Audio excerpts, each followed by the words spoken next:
Is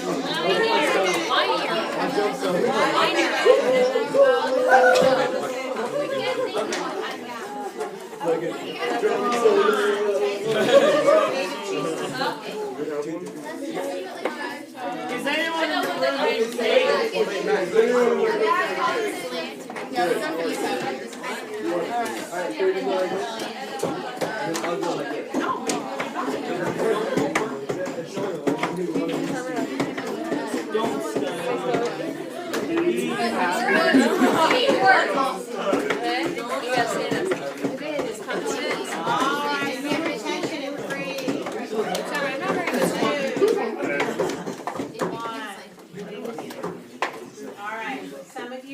Challenges with this. I'm not expecting everyone to share, but I would like to hear a couple chants from a couple of tables.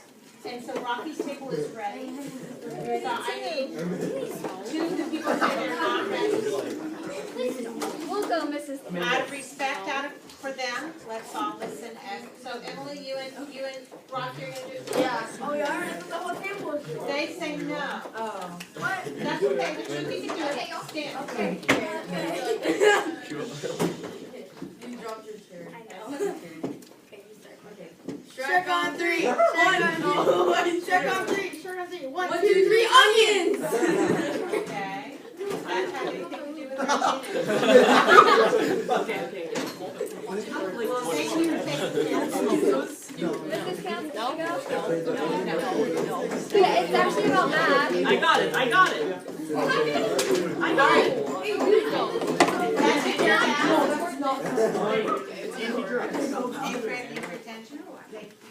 Take out your packet, please. Wait, we haven't shared ours. Oh, what? Okay, can I share mine? Just bring them in. You don't need Take the out your dope to packets, calculate please. the I'm slope. not discussing. Oh, When did we share this? We're done.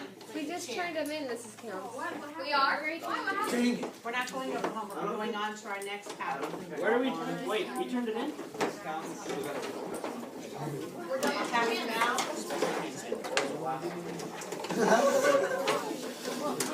Where do I turn it?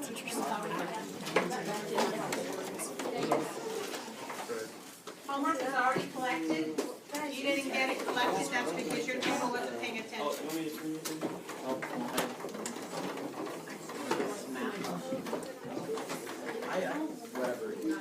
Thank you.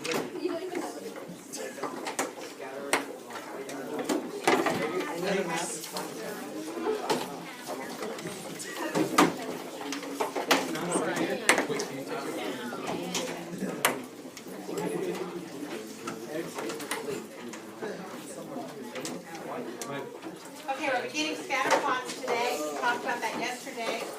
A whole different look at graphing. Total different look at graphing. I put a very, how should I say, a word that would look kind of strange to most people if they weren't mathematically inclined. Up on my poster, it's called bivariate. So if you go home today, you can tell your parents that you learned about bivariate data today, and you'll sound very intelligent. But if you break it down, it just means 2 variables, and we're already used to that. We're already used to having our x and our y axis. So those 2 things we already get.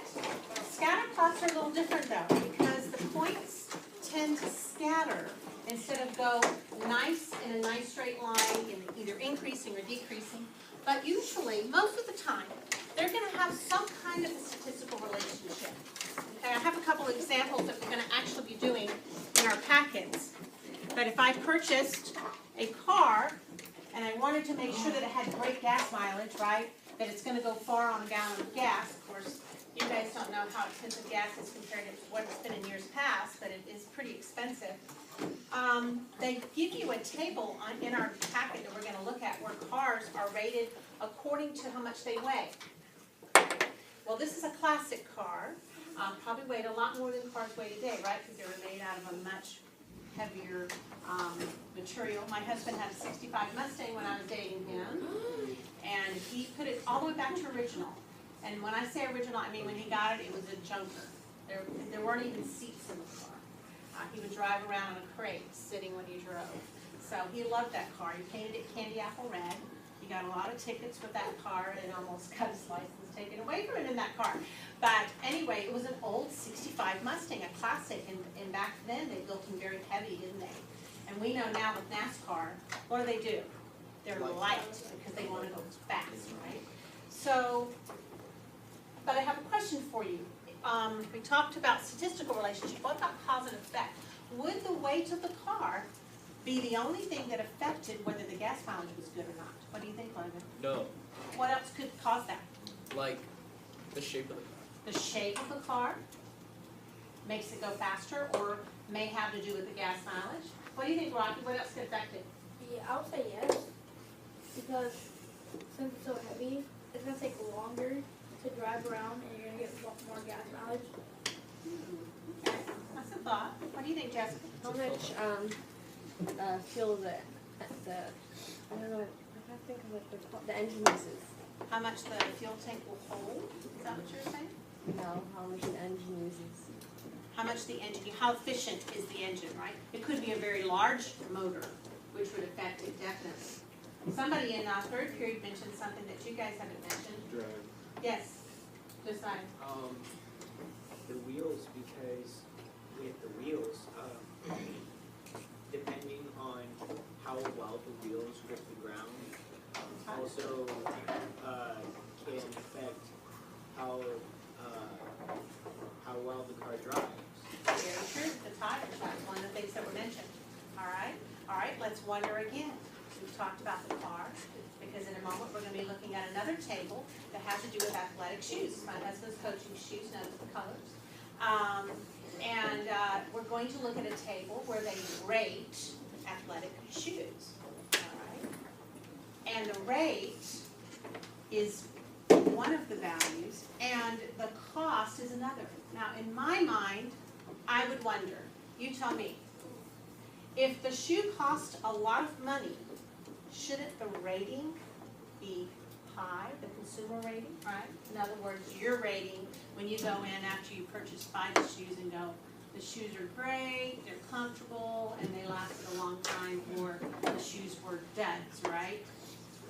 What else could we wonder according to the relationship between the actual cost and the rating? What else could we wonder? The materials. The materials used, right? Depending on how expensive the materials are. Daniel? Where they were produced, because I mean, in some countries, like, Ah. the value of stuff just kind of falls harder than my grades. Really good, right? If they were made in Cambodia, maybe, is the rating gonna be high, the material gonna be good? So are they gonna charge a lot for the shoe? And is that fair to us to charge a lot if the materials are not up to par? What do you think, Hannah? We already said the brand name. The brand name, oh, does that mean everything lately? Right? Yes. The Yeah, brand like name? Yeezys, they're like really expensive and they're just like shoes like you wear on your feet. They're not Like, just shoes. What are They're not just shoes. They're a It's a statement. lifestyle. So you're paying for the name, but are you paying for quality? And if it was rated according to quality, would that rating match? Great thoughts. Great thoughts. Jessica, What it looks like. what it looks like. A lot of times we buy according to what it looks like, but does that really give us a high quality of rating? So in your plotting today, those are some of the things that we're going to talk about. So let's look at our first table. And I want you to look over the 13 models. There's 13 models here. In the column, you've got an X and a Y. A little different now because they're not going to have a constant rate of change. They're all over the place. They're Notice, scattered. they are scattered. You've got, And you have to, you do. So you have different pounds, different weights of the cars, and then they have the different gas mileage. All right, let's look at model number 1. Just to wonder. Nicole, what's our mileage on that one? Model number 1. The mileage is 23. 23 miles per gallon. And what's our pound? 32,000 pounds. 3,200 pounds. Okay, so we're thinking, okay, let's look at a big heavy car. Let's look at number 13. Wes, what's our weight on that one? 4,800. 4,000. That's about 1,600 more pounds. And what's the fuel efficiency? 15 miles per 15. gallon. So I am seeing some kind of relationship. Are you seeing some relationship here? What kind of a relationship could we possibly be seeing of looking at the weight according to the gas mileage? Well, excuse me. The heavier cars get less mileage. So now we must investigate, and here's how we investigate. By plotting it. I know, it's time consuming, but it's going to give us a picture of whether there truly is a statistical relationship. We've already talked about how cause and effect may not come into play. We don't know whether it was the tires, or the size of the engine, or the shape of the car that caused the low gas mileage, or the high gas mileage. We just know that maybe there could be a statistical relationship. So now, everyone ready? I know you're excited. You're gonna have to flip your paper back and forth. I want you to plot your points. Remember, I need a marker. I've been looking for this. Alright. Excuse me. Across the bottom is your weight. That's your x-axis. And your y-axis is your fuel efficiency. Okay, so you're just going to plot them. They're going to scatter. I can promise you that. Take the time to do it because we want to discuss if we see a pattern. Anyone need any help on how to do this? We're just basically plotting points. They did the first one for you, 3,223. They did that one for you. Oh. So everybody should be on page 42 in your packet. And then you're flipping back and forth from 41 to 42 to plot your points.